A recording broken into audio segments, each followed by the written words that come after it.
Hello and welcome to another episode of Baughcuts. In today's episode, we are looking at Simon Armitage's poem Remains, and the episode follows the same structure as the other Baughcuts episodes when we're looking at poems from the poetry anthology. We're going to take a close look, explore the title of the poem, and then we're going to walk through the poem and look at three key quotations from the beginning, the middle, and the end. And I'm also going to engage in some word level analysis. So the entire episode is really tailored to the approach that we need to demonstrate when we're in the exam completing paper 2. So let's start with that title. It seems very straightforward. It is a deceptively simple title on the face of it, and yet it is deeply rich in meaning because the title of the poem Remains encapsulates its exploration of the psychological aftermath of war. Now, this is a polysemous title. It's a polysemous word. It has more than one meaning. On a literal level, the title Remains refers to the physical remnants of the looter killed by the soldier. We know this, obviously, having read the poem, and that highlights the brutal realities of combat.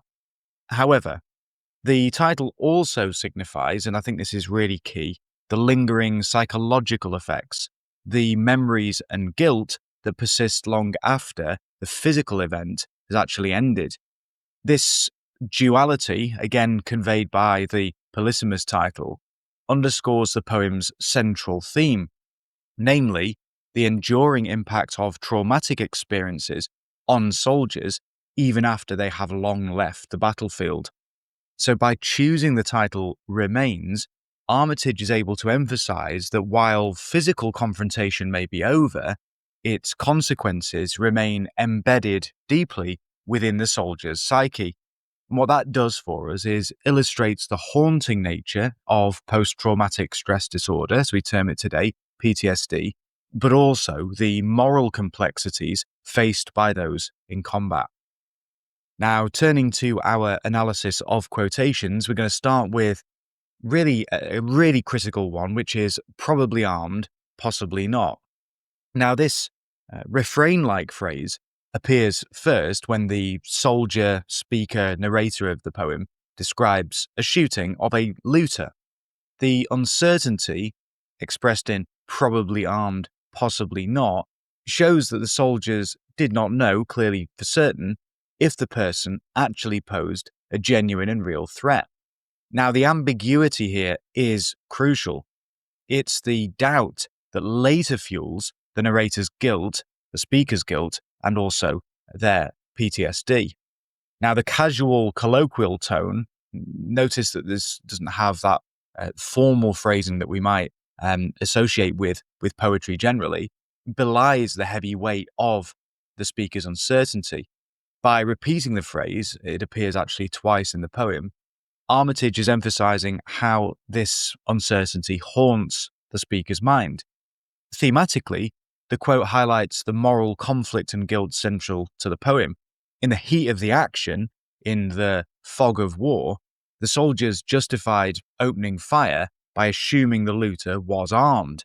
But the possibility he was not lingers on, suggesting, therefore, if we follow the logic, that the killing might not have been justified.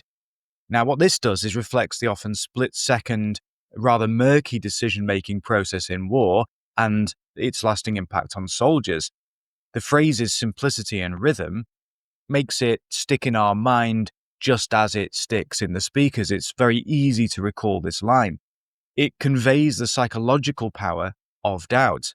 This uncertainty replays in the soldier's head, and it is, the line itself serves as a concise summary of his trauma. He might have killed an innocent person.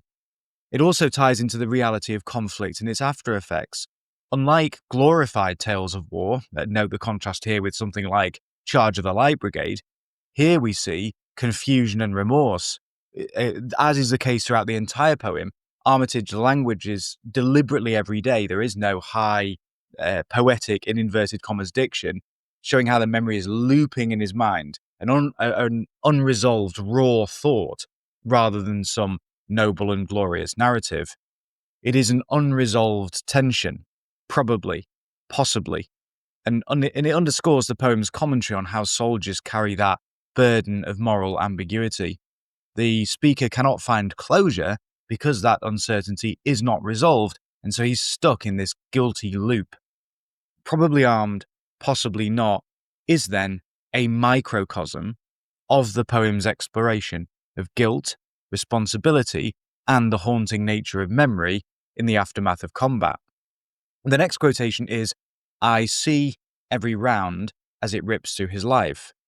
Now, this graphic line occurs as the soldier vividly recalls the moment of shooting the looter. "I see every round." And it's a line that suggests a slowed down, hyper-clear memory.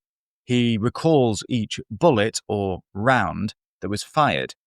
As it rips through his life is powerful both visually and emotionally. Now, literally, the bullets are ripping through the man's body, ending his life. But the use of life rather than body emphasizes that it's not just flesh being torn, but actually a living person's existence. It highlights the violence of the act. Rips is a really brutal verb, and it indicates the tearing apart of something vital. This wording also subtly acknowledges the value of that life. It's not an enemy target, it's a life. The present tense, "I see," indicates that the speaker is reliving this moment repeatedly in his mind, a symptom of PTSD, essentially. The imagery is meant to be shocking. It forces the reader to confront the gore, but also the finality of killing. Thematically, the quote addresses the horror of conflict and its psychological consequences, its psychological imprint, we might say.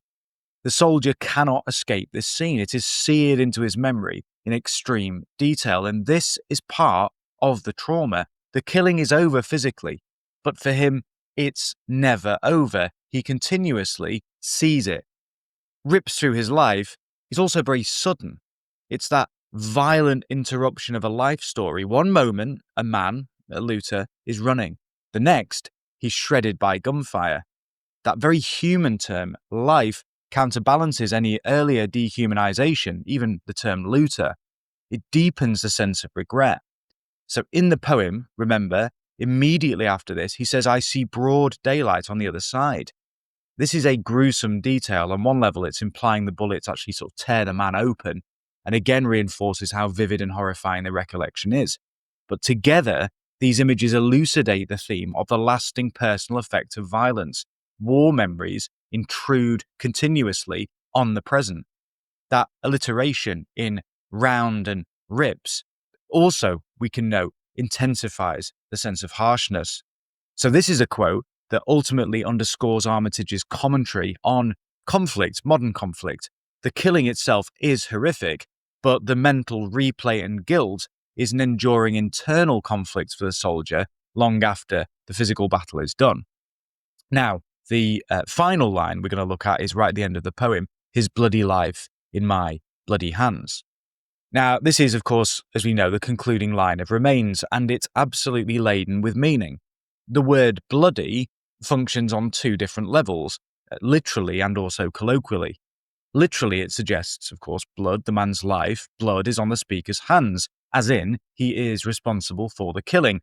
It's an allusion to the idea. We even say that you've got blood on your hands, you are kind of morally culpable. The image of blood on hands is classically symbolic of guilt. Famously, of course, in Shakespeare, and this is the intertextuality of the line, famously in Shakespeare's Macbeth, Lady Macbeth tries to wash imaginary blood from her hands out of guilt.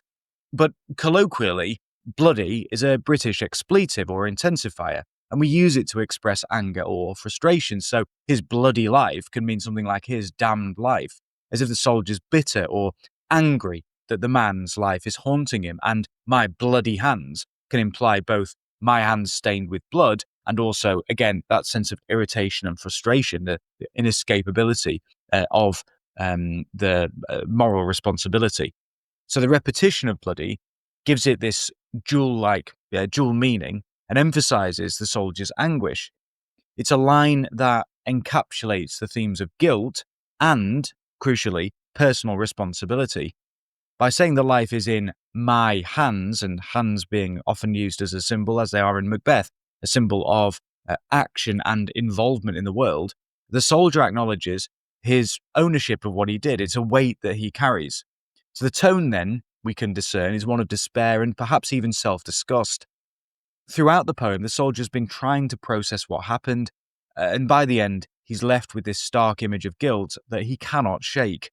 The phrase also has a finality to it. It suggests that no matter what he does, recall the drink and the drugs won't flush him out, that's an earlier line, he can't rid himself of this stain. This is his inner conflict that remains long after the war is over. So that double meaning of bloody shows how trauma and guilt can manifest as anger, bitterness, resentment, cursing the situation, stating it plainly at the same time. In a moral sense, he is forever marked by the act of killing, and an ambiguous act of killing, probably armed, possibly not. The line then drives home the message that the effects of killing on soldiers are deeply psychological and moral. By ending on this line, and we should always pay attention to endings in poems, what are we effectively left with? It ensures in this poem that we are left with the image of a soldier figuratively dead man's life and blood in his hands. It is a never-ending burden. It's a powerful conclusion, reinforcing the poem's critique of war, that is, specifically, war's lasting toll on an individual's conscience. The soldier entered the conflict with others, he's of a kind, and he's obviously acting under orders, but at the end, it narrows to my hands. He alone grapples with his guilt, illustrating how personal and indeed isolating the aftermath of such violence can truly be.